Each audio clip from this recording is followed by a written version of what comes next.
Bismillahirrahmanirrahim. Assalamualaikum warahmatullahi wabarakatuh. Salam sejahtera bagi kita semua. Om Swastiastu, Namo Buddhaya Salam. Salam kebajikan, salam sehat. Salam Indonesia maju penuh semangat. Alhamdulillah wa syukurillah. Salatu wassalamu ala rasulillah wa ala alihi wa sahbihi wa maulah. Wala haula wala quwata illa billah. Amma ba'dah. Yang saya hormati Bapak Wali Kota Banjarmasin, Bapak Haji Ibnu Sina. Kita telah mendengar sambutannya melalui video tape. Wakil Wali Kota Banjarmasin, Bapak Haji Arifin Nur MT. Staf muda Wali Kota Banjarmasin, Mas Abdul Khair dan Pak Jerry. Dan Ketua Pemuda Pariwisata dan Ekonomi Kreatif, Mas M. Hafid Maulana. Bersama dengan Deputi Ekonomi Digital dan Produk Kreatif, Bapak Muhammad Mil El Himam dari Kemenparekraf. Kami mengucapkan terima kasih atas undangannya dalam acara webinar nasional Meaningful Youth Participation, Pemuda Pariwisata dan Ekonomi Kreatif PEKA. Dan kita membalas pantun Bapak Wali Kota tadi. Mohon cakepnya. Santai-santai dengar dangdut campur sari. Cakep. Sambil berjoget bikin hati bahagia. Cakep. Bersama Pemuda PEKA siap membangun negeri. Cakep. Majukan pariwisata dan ekonomi kreatif Indonesia. Yeay. Terima kasih rekan-rekan Pak Nil. Kelihatannya segar sekali Pak Nil pagi ini. Baik, saya dan Pak Nil. Halo Pak Gunawan Wibisono dari Batola. Terima kasih. Saya ingin pertama-tama mengajak kita semua memanjatkan puji syukur kehadirat Allah Subhanahu Wa Taala, kita sehat dalam keadaan sehat mengikuti webinar nasional ini. Presiden Joko Widodo pada pembukaan The World Conference on Creative Economy ketiga di Bali baru saja menyampaikan bahwa ekonomi kreatif Indonesia adalah tulang punggung guys, ekonomi di masa depan. Ekonomi kreatif adalah solusi. Ekonomi kreatif adalah pilar utama untuk pertumbuhan ekonomi yang inklusif. Kreatif Indonesia adalah tulang punggung guys, ekonomi di masa depan. Ekonomi kreatif adalah solusi.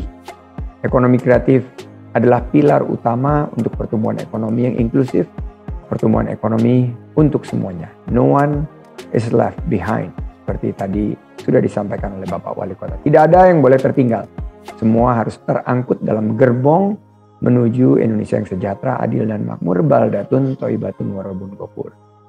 Berdasarkan data proyeksi Direktorat Kajian Strategis Kemenparekraf, nilai tambah ekonomi kreatif tahun 2022 diproyeksikan sebesar 1.300 triliun rupiah lebih, menempatkan Indonesia pada peringkat ketiga terbesar di dunia sebagai negara dengan ekonomi kreatif di mana kontribusi terhadap PDB-nya hanya kalah dari Amerika dengan Hollywood, Korea dengan K-pop dan drakor. Kita sudah merangsek di posisi 3 besar dunia karena kekuatan kuliner, kria dan fashion.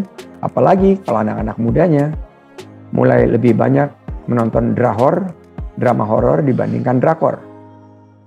Mulai lebih banyak mendengarkan D-pop, dangdut koplo dibandingkan K-pop. Berdasarkan Global Entrepreneurship Index, Indonesia saat ini menempati urutan 75 dari 137 negara. Papan tengah guys, ini kurang baik ini kalau sepak bola. Kita harus naik ke papan atas. Oleh karena itu pemerintah menargetkan tahun 2024 terjadi penambahan 1 juta wirausaha baru dengan pertumbuhan rasio kewirausahaan mencapai hampir 4%. Target ini didukung melalui Perpres 2 2022 tentang pengembangan kewirausahaan nasional. Dan di 2021-2024 kita harus tingkatkan pembentukan ekosistem kewirausahaan Indonesia.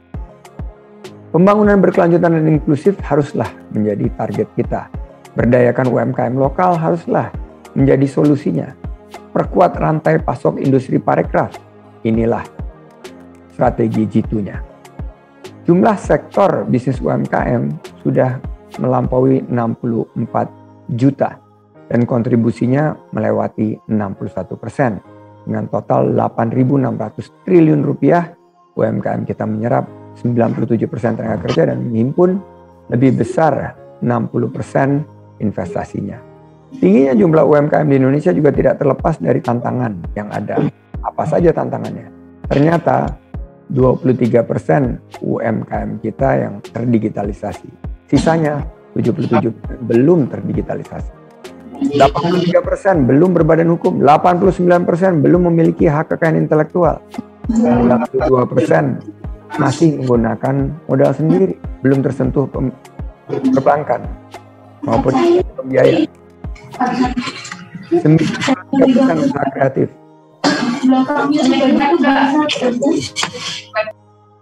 Ada yang bocor kelihatan ini guys. Tahan, sabar, jangan emosi, tarik nafas. Oke, 93% usaha kreatif pendapatannya masih di bawah 300 juta per tahun. Nah, ini yang perlu kita benahi. Oleh karena itu Bapak Presiden Jokowi Mei 2020 meluncurkan Gerakan Nasional Bangga Buatan Indonesia dengan target 30 juta UMKM kita terdigitalisasi, masuk ke dalam platform dan menjadi transformasi ekonomi digital kita yang merupakan salah satu fokus presidensi Indonesia pada G20. Saya ingin share sebuah video selama 1 menit tentang Bangga Buatan Indonesia. Silakan.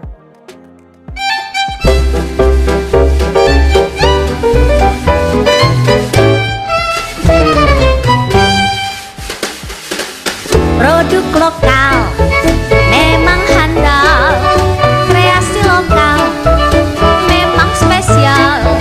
Ayo beli buatan negeri, bangga sekali produk sendiri. Dari busana sampai kria, kuliner juga buatan kita. Ayo beli kreatif lokal, marilah beli produk kreatif lokal. Berjuang negeri, beli kreatif lokal, banggalah beli produk kreatif lokal. Ya, penduduk Indonesia didominasi oleh Gen Z, 75 juta jiwa, Gen Milenial, 70 juta jiwa. Mereka lah 55%. Kalianlah masa depan kita. Sifat utamanya agility, tangguh, creativity, sangat kreatif, dan curiosity. Kepo, tapi kepo yang positif. Nah, inilah yang akan mendorong kita bisa berkompetisi, beradaptasi dalam keadaan apapun juga. Jika kita mengadopsi digitalisasi dan pengembangan teknologi ke depan. Kami ingin mendorong generasi muda, peka terutama, untuk pandai melihat peluang usaha, ciptakan brand, utamakan kualitas, dan jadilah pemenang. Cari ruang, cari peluang, ciptakan nilai tambah. Manfaatkan era digital dan teknologi. Kami ingin agar semua yang hadir di sini mengadopsi inovasi, adaptasi, dan kolaborasi dengan semangat 3G, gercep, geber, dan gaspol. Kami dipemerintahkan 3T, program yang tepat sasaran, tepat manfaat, dan tepat waktu. Memasuki pemulihan perekonomian kita dengan tatanan ekonomi baru yang serba digital. Tantangan ancaman krisis memang ada di depan mata, pangan dan energi. Resesi yang membuat suasana seakan menjadi gelap ekonomi kita di tahun depan. Tapi dari pengalaman saya memulai usaha di saat resesi 25 tahun yang lalu, di saat ekonomi gelap 25 tahun lalu, usaha saya tumbuh dari hanya 3 orang karyawan menjadi 30.000 karyawan. Saya percaya target penciptaan 1,1 juta lapangan kerja di tahun ini dan 4,4 juta lapangan kerja di tahun 2024 akan bisa kita wujudkan, dan ini menjadi PR kita bersama, tidak bisa kita jalan sendiri-sendiri. Mari kita bergandengan tangan, kita bahu-membahu. Pemerintahan Bapak Jokowi telah memasuki etapa terakhir. 2 tahun lagi kita akan menatap pemilu, namun kami yakin dengan keberlanjutan kepemimpinan, dengan penyesuaian kebijakan, kita mulai fokus kepada pemerataan.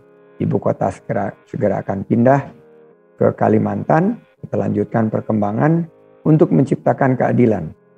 Seluruh rakyat Indonesia harus merasakan. Kita memang perlu menyesuaikan beberapa akselerasi kebijakan agar kondisi sosioekonomi masyarakat secara komprehensif lebih ditingkatkan taraf hidupnya dan lebih diperluas lapangan kerjanya. Saya akhiri dengan pantun penutup. Terima kasih atas undangan. Allahul muwaffiq ila aqwamit. Assalamualaikum warahmatullahi wabarakatuh. Om Santi. Waalaikumsalam warahmatullahi Waalaikumsalam warahmatullahi wabarakatuh. Terima kasih, Terima kasih, Pak.